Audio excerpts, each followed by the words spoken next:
What sort of benefit is there when one writes out the suttas, copying them down by hand? Well, it's a good way to remember them. I suppose maybe you're asking because you're searching for a way to get closer to the suttas and remember them and so on. The best way to remember the suttas is, or the best way to approach the suttas is to read them, no, to practice meditation, then read them, then go back and practice meditation. You should practice meditation first because it will help you to understand the suttas. So you should at least start to practice before you go into in-depth study of them. And once you've undergone in-depth or taken some study of them, then you should go back to meditate. Because meditation improves your memory and improves your interest in the suttas, which also improves your memory of the suttas, because it's interest that leads us to be able to keep things in the mind. We aren't easily able to remember just facts and stories, but if something is interesting to us, we're much more able to remember it. So simply writing the suttas down is not a very good way to get closer to the suttas or to gain benefit from the suttas. There's a story of a monk who went through the 152 suttas of the Majjhima Nikaya, and he was trying to memorize them, and it was very, very difficult. And so eventually he gave up and went and practiced meditation for 20 years and became an arahat. And then someone came to ask him about the Majjhima Nikaya, and he was able to explain it without fail. Even though he said to them, well, in 20 years I haven't looked at the Majjhima Nikaya.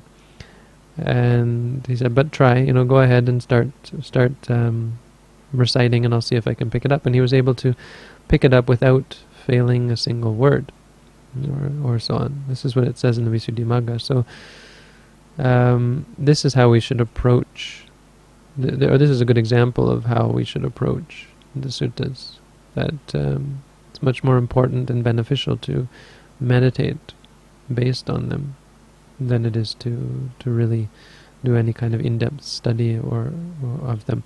If your impetus for asking is in regards to the sort of general merit that one gains from it, well, one feels happy in the mind and at peace in mind for doing a good deed. The commentaries say writing one letter of Dhamma is equivalent to, if it's one letter, each letter that makes up a Dhamma, a sutta, that you write out or print up, is the equivalent of building one Buddha statue.